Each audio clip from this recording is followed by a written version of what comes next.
Hello friends, good afternoon. How are you? I hope you're all well. We're all good. We're at the Happy Van, as you can see. And I'm fresh out of the shower and I was about to get dressed to do this podcast, and I thought, well, you're all sat in your comfy cozy pyjamas tucked under a blanket, or maybe not. You might be in a bikini if you're in the southern hemisphere, but I suspect most of you are tucked up warm and cosy. So I thought, you know, I'm going to join you. So I've put my pyjamas on. I picked my most subtle pair to wear for this. So yeah, I've stuck my pyjamas on, and yeah, we'll just have a chat. Hey, this was like we used to do. Do you remember when we used to do Friday night knit night? And that was the same. It was just mates getting together in our pyjamas, cup of tea, cup of poison, glass of hot Vimto in my case, and we just chat about our knitting. You'll be pleased to know this week I've actually got knitting to show you. Knitting and crochet, actually. So as opposed to last week's just babbling excitement about what I want to do, I've actually got stuff to show you this time. We are losing light. It's, I don't know what time it is actually. Does it? Well, it doesn't matter, does it? You're going to have to believe me, we're losing light. It's 3:30. So yeah. I've got the curtains open there, and I've got the toilet door open here to hopefully give me a bit more light.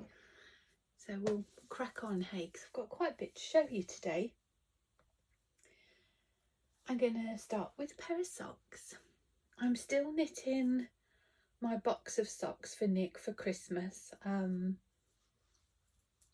If you're new, well, I don't think you are. I'm not going to say that. I haven't had any new subscribers this week. In fact, I've lost some. I think it was probably because I said I don't like petite knit. So all her fans left me, which is fine, you know. Each to their own, isn't it? Anyway, yeah, I'm still knitting Nick's box of socks. If you know, you know. But Nick and I, run Layfamilyyarn, a hand-dyed yarn business. And all year we've been doing Santa's Secret Sock Club.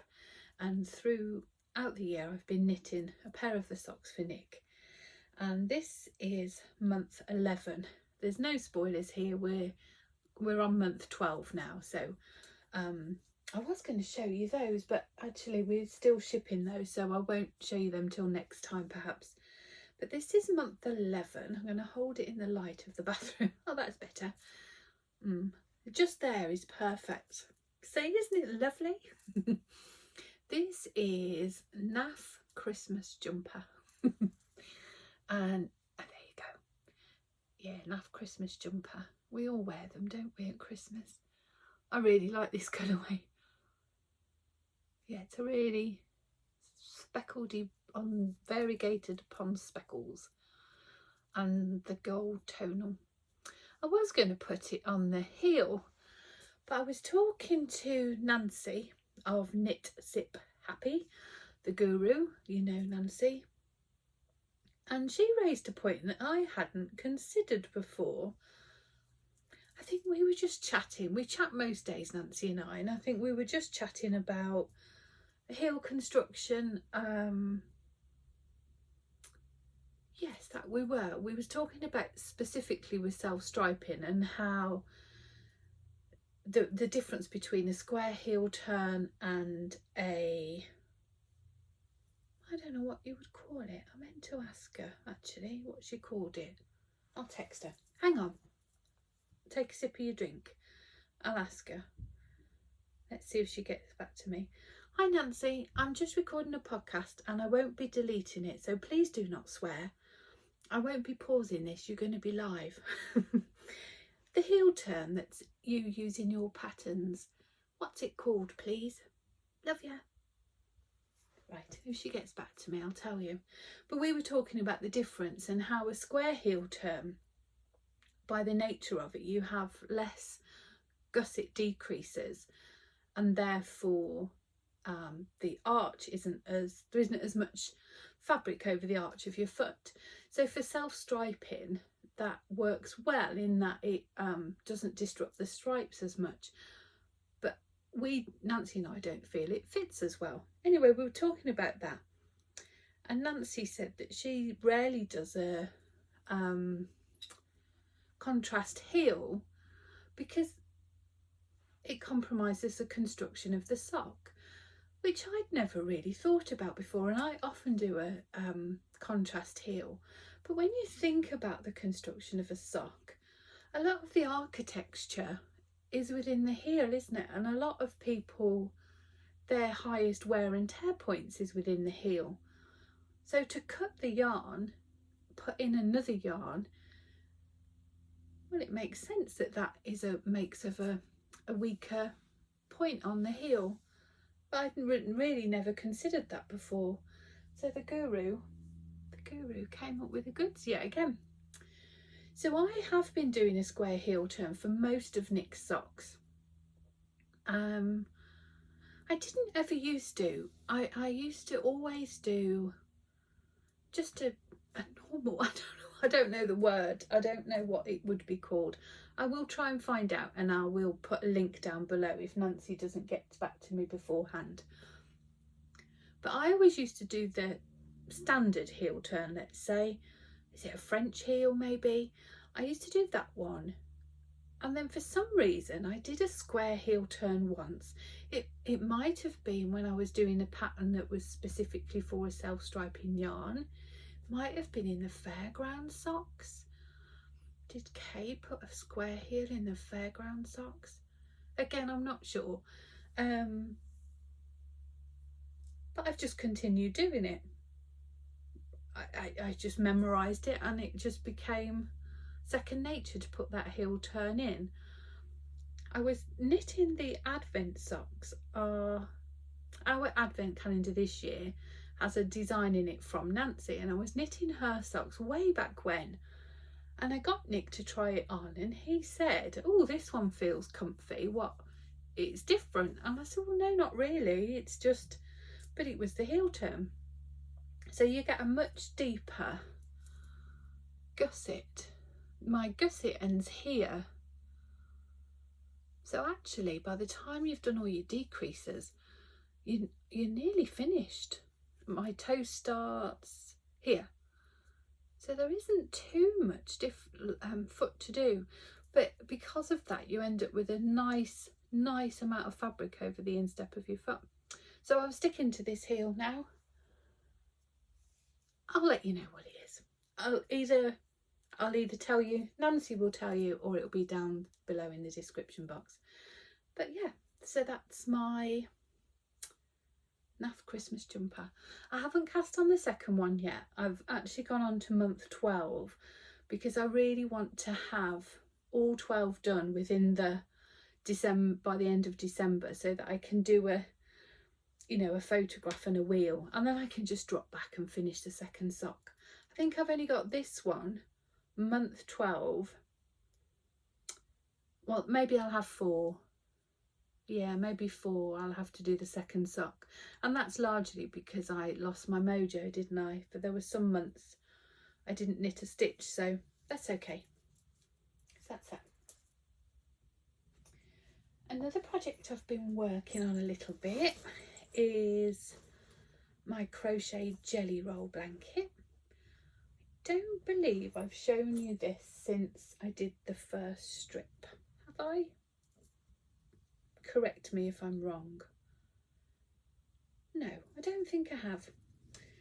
So this is the crochet jelly roll, a pattern by Kay Jones. It's a new pattern, and in January the Bakery Bears are running and hosting a jelly roll January, they're calling it, and it is what it is. It's a make along. We're all going to enjoy jelly rolling. I think, again, it might be a lie, I think they're including both knitted and crochet in that. I don't know why they wouldn't. I'm sure they are. I'm sure they are. So this is where I'm at. I'm on my second strip, as you can see, and I'm doing great guns. I've woven the ends in on strip 1, and I will complete, once I've completed strip 2, I will weave the ends in for that one. I'm still really enjoying it. Oopsie, I'm unravelling a stitch. It don't matter with crochet, does it? You see, if that was knitting, I'd be wetting my pants now and having a blind panic, but with crochet you're just like, yeah, it's okay. don't matter. Yeah, I'm still really enjoying it. The construction of the blanket is that you hold 2 yarns together. You can do that in many ways. You can do you could hold your mini skein double, and then, or you could find, I think Kay did it where she had say she had this blue mini skein, she'd find a similar blue and hold them together. So obviously got a speckled or variegated there and a tonal, and she'd hold those together, and by doing that you get quite a strong depth of colour. You could of course hold an undyed and then just hold all your scraps together with that. I am doing slightly different. I've got this speckled colourway. I've shown you this before. It's called Rainbow Drops. It's a really oldie of ours. We've been dyeing this yarn for ever, I think. So I'm holding Rainbow Drops throughout, and then I'm just changing my minis. And what I'm really enjoying with that is whether I use like a speckled yarn or I use a tonal yarn, I kind of get the consistency throughout, and that's what I'm loving. I've talked about this before, but this one here was a tonal green, a really pale green, and you get the speckles coming through. Same as this is a peach, but you get the speckles coming through. Yeah, I'm really enjoying it. I have gone wrong. Am I going to rip it back? No, of course I'm not. Can you tell? Not really. Am I bothered? Absolutely not. I think it looks fab. And cameras are quite good at highlighting, and this doesn't, so yeah, I'm chuffed. I'm not a crocheter. I've said this before, although I rather feel like I am now, but prior to this project, I'm not a crocheter. I've got little to no experience, and I don't read a crochet pattern. Kay, however, has fantastic videos in this, and without the videos I wouldn't be able to do it, particularly when it came to attaching and joining the second strip. Now I did have problems. Yeah, I followed the video, but I kept picking up the wrong stitch. Megan's also doing this blanket, our daughter Megan, and she's just whizzed through and didn't have any trouble at all. I kept picking up the wrong stitch. I ripped it back, tried again, ripped it back, tried again, but inevitably I kept picking the same stitch. So can you see at the bottom there, mine kind of has this wave, whereas the pattern is intended to be straight as a die, and of course Kay's is, as is Megan's, as is most people's. The trouble is, Meg identified immediately that I was picking up the wrong stitch. I just sent her a picture, and she circled it, drew a little thing on, and said, "No, Mum, you need to pick that one up." So she knew immediately. The trouble was, by then, this stitch that I'd constantly been picking up in error had gone really saggy and baggy, and I think that would have bothered me more than this, because I think I can correct this when I put the border on, so I'm okay with that. I've also inadvertently cast on or hooked on or chained on, I don't know the terms, one extra stitch on this one to this one. Again, I'm not bothered. You know, it's fine. I'm not bothered. I'm certainly not going to take anything back. Will I make the same mistake intentionally or otherwise through the entirety of the project? More than likely, and that's okay. At some point I got a bit cocky. I was okay down here. I was paying attention down here, and then up here I've got a bit cocky, thinking I know what I'm doing, and I do ish, and I started joining incorrectly. So some of these rows I don't think you can, well, again, you can't really tell on camera, but that isn't as smooth as I think it ought to, and I think I was doing an extra chain at that point. So I went back, looked at the videos again, realised what I was doing wrong, and yeah, back to normal now. I'm not far from finishing my second strip. I had hoped to have finished the second strip to show you today, but I've been busy on something else. I'll show you in a minute. So yeah, that's my crochet jelly roll.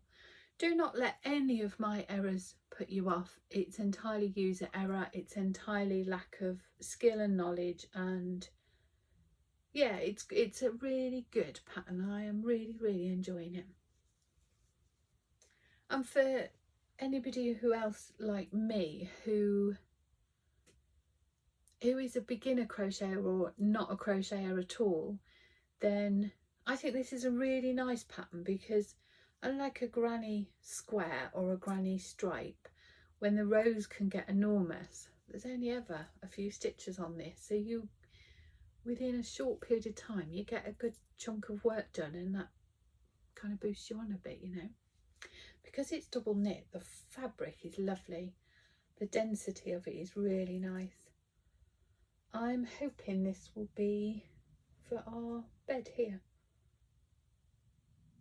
Yeah. So that's my crochet jelly roll. I'm using the exact hook size and everything that the pattern suggests. I'm not tweaking anything at all.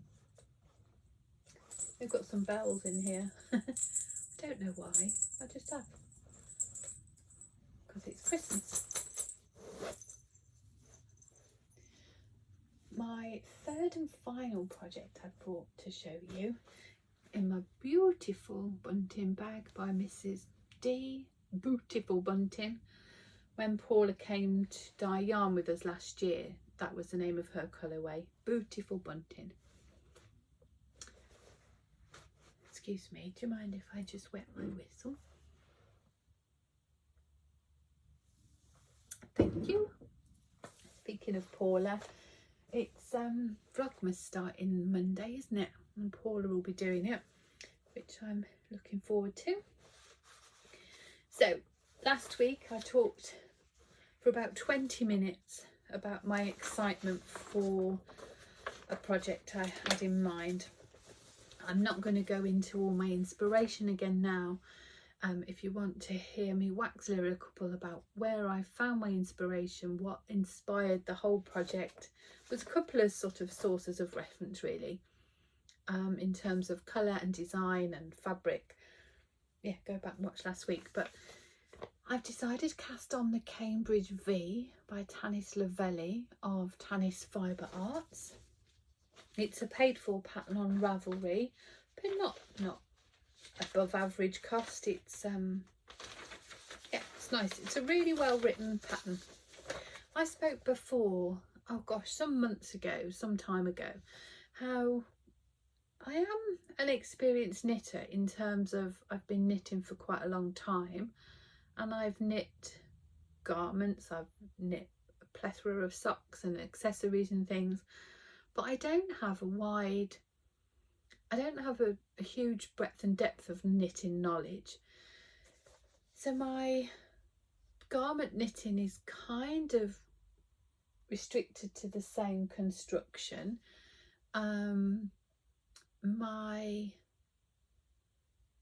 I've only knit sort of a classic raglan style jumper. I've knit one drop shoulder jumper before for a shop sample, but I don't think I've done any others. I've knit a couple of v-neck tanks, so I've done that, but that's it. Yes, I've knit lots of socks and shawls and scarves, but again, I've never knit brioche. There's so many techniques I haven't done, and my experience of knitting a wide range of designers' patterns is actually quite limited. And every designer is different, aren't they? Their style is different, their written explanation is different. Yeah, so my breadth and depth of knitting knowledge, I would say, is quite limited.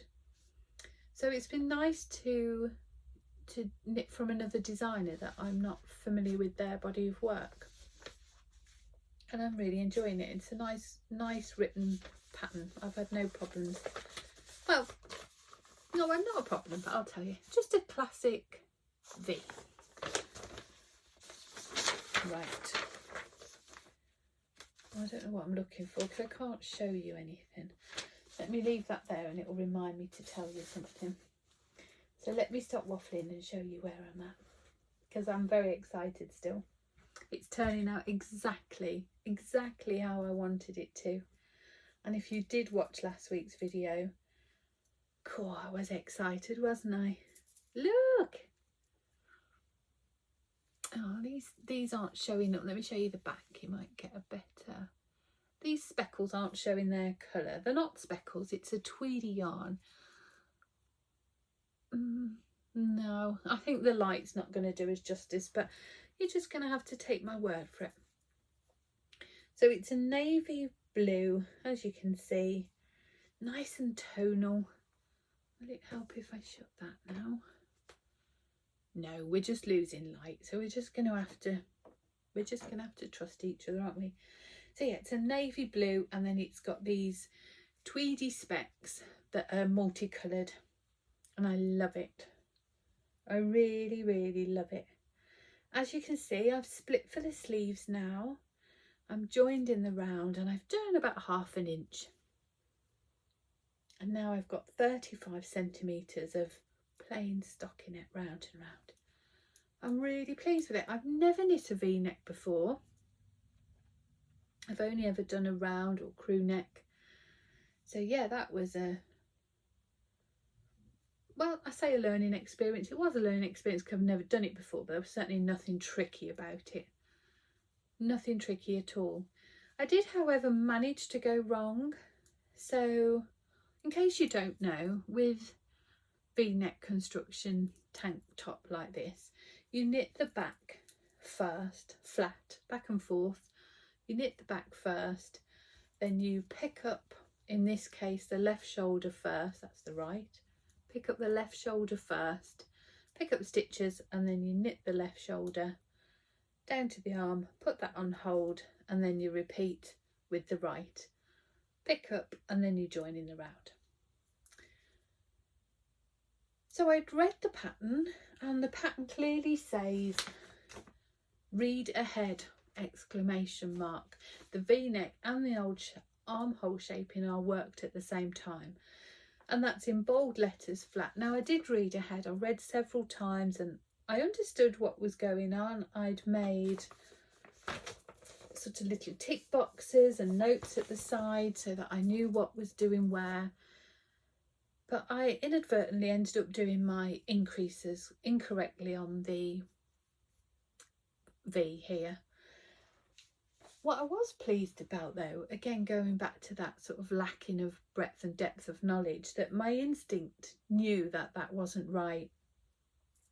I'd got quite far down, so, well, maybe about here. Maybe about here.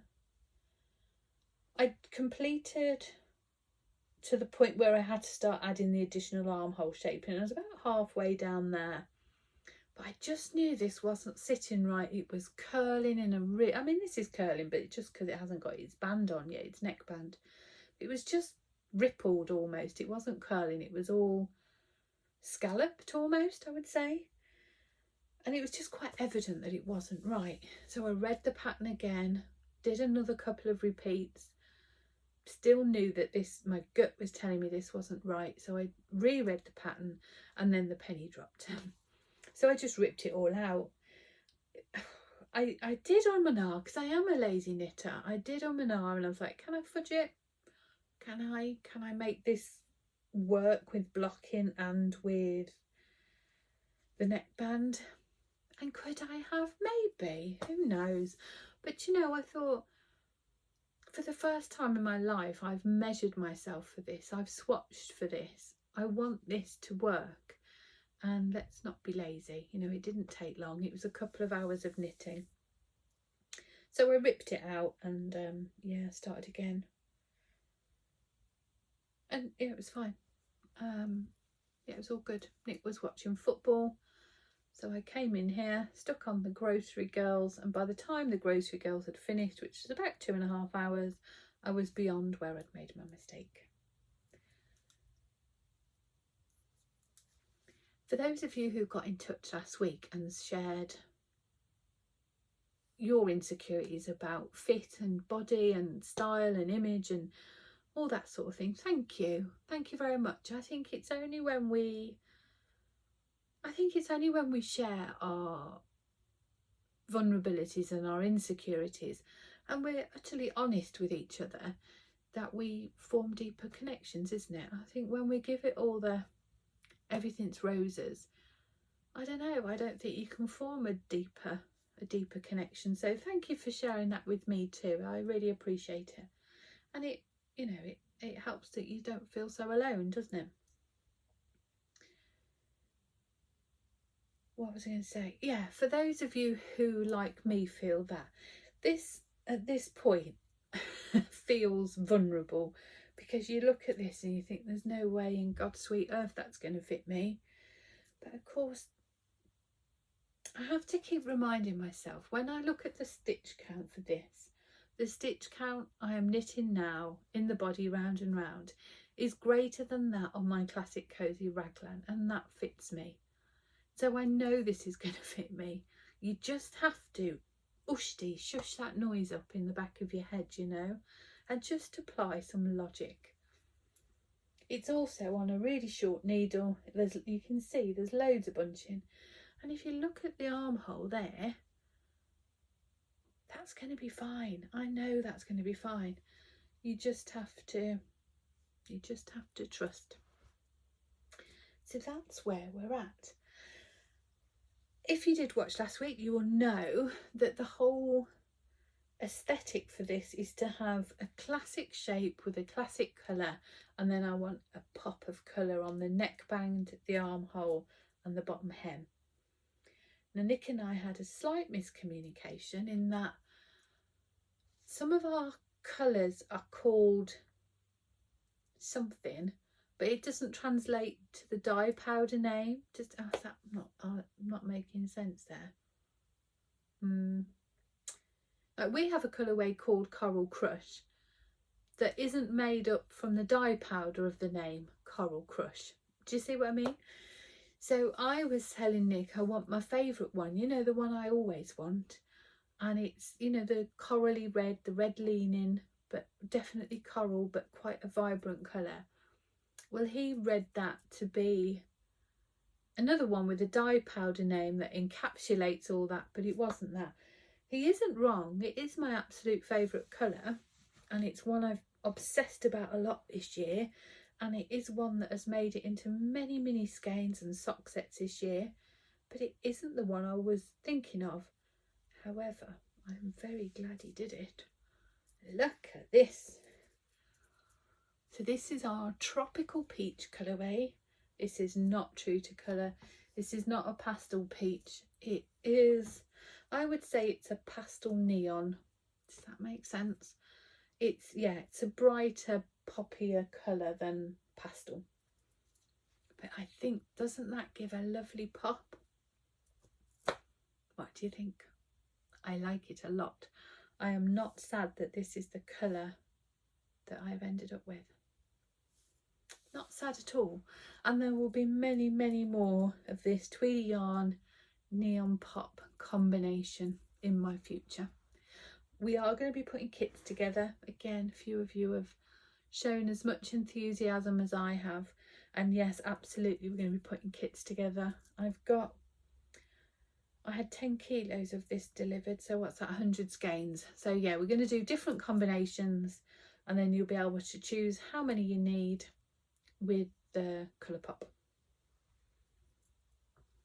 I only got 2 skeins dyed at the same time. Now this is not something I would ordinarily do or advocate for, but I was impatient and we didn't have room in the ovens for more than 2 skeins. Ordinarily I would always do it, and I would always advocate that you buy the yarn for the project that you need.